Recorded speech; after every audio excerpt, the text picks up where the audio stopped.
hello, and welcome back. Welcome back to Now TV Canada. And I am just on YouTube channel, aka Future Productions, Now TV. I am a Christian based company, right? I am here to support anything where God is first. So, if you're a Christian, I want your resumes, headshots, color, black and white. If you've made movies, done demos, gone to any specific kinds of schools, and have great grades, don't be shy, send that in.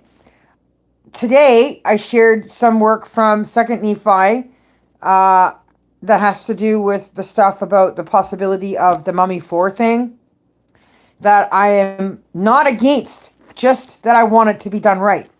And instead of being able to share the God Talk stuff I wanted, because I couldn't turn the camera on and then flip to the other screen on my phone, it won't let me. It disconnects from the video. I decided I would find the extra scriptures that I lost when I was reading the other one. The scriptures are posted in that video that I made today from this. It's in the same chapter, it's still Second Nephi, same book, but it's from chapter 9.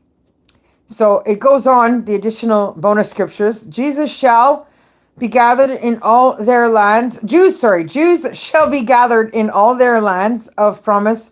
Atonement ransoms man from the fall.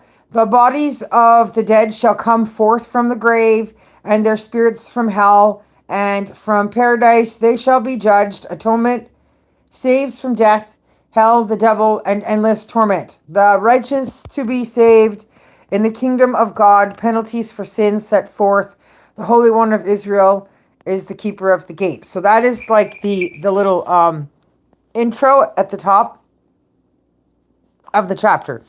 It's chapter 9 in Second Nephi. Now, the sections I want to share are underlined, so I can just skip right to that. So, the verse 6 says, "For as death hath passed upon all men, to fulfill the merciful plan of the great Creator, Jehovah." I love the way Joseph did this. You don't have to say his name in every single place. You're still talking about God, and we know it. "There must needs be a power of resurrection, and the resurrection must needs come unto man by reason of the fall. And the fall came by reason of transgression. And because man became fallen, they were cut off from the presence of the Lord." I cannot wait till this man is resurrected.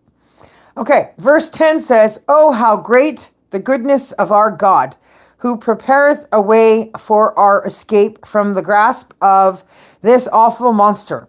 Yea, that monster, death and hell, which I call the death of the body and also the death of the spirit."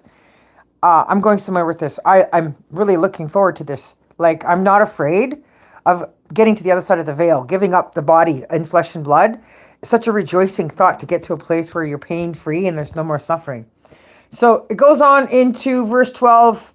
I just cut it off. I didn't go from the top. So, and it says, "And the bodies and the spirits of men will be restored, one to the other, and it is by the power of the resurrection of the Holy One of Israel." And then verse 13 goes on to say, "Oh, how the great plan of our God!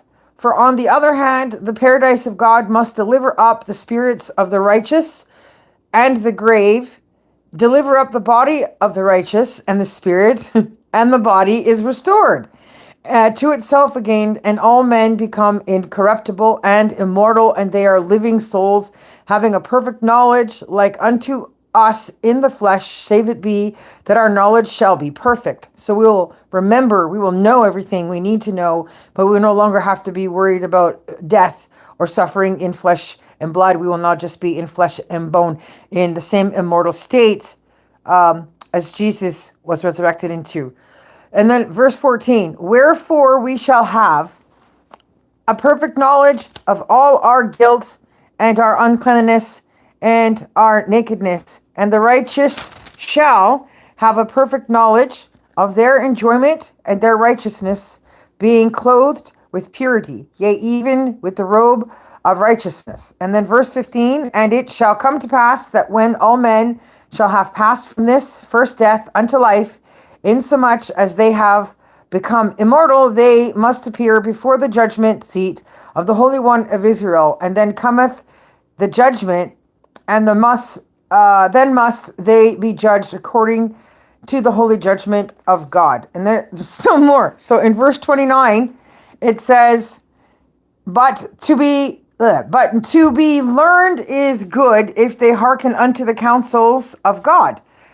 Verse 30 says, but woe unto the rich, who are rich as to the things of the world, for because they are rich, they despise the poor, and they persecute the meek, and their hearts are upon their treasures. Wherefore their treasure is their God, and behold, their treasure shall perish with them also. 31 goes on to say, and woe unto the deaf that will not hear, for they shall perish. 33 says, woe unto the uncircumcised of the heart, for knowledge of their iniquities shall smite them at the last day. And this is why I'm worried about Brendan Fraser and The Mummy 4. I want it right if we're going to have a series of movies patch the torch. And then last one was 39. Part of it, remember to be carnally minded is death, and to be spiritually minded is life eternal. So that's why I'm sharing all this and building up towards the mission behind the story there between Solomon's kingdom rule and the foolishness of what he thought was wise, where we are in our political system today, in the different governing bodies that divide all the countries, and what's happening right now with the leaders we have today around this announcement that there's a possible Mummy 4 coming. It's not that I say no to it completely. It's just that there's a lot going on in real life that is historically and biblically necessary to be accurate about if you're going to do that with Brendan Fraser, who's had an impeccably almost perfect career. And this would be a devastation for him. And with Henry having just had a child and his playing Superman, I'm looking out for them spiritually, the responsibility of sharing this work, not just for them, but for all of us, so that the right outcome comes, so we can all enjoy knowing God first. Entertainment is what we're focused on. So that's my thing, guys. Just keep watching for all the rest of the connections. When I get the chance to recharge everything, I will share my GodTube shot that I thought, the video that I had watched earlier today. Peace out. Have a good day. Bye.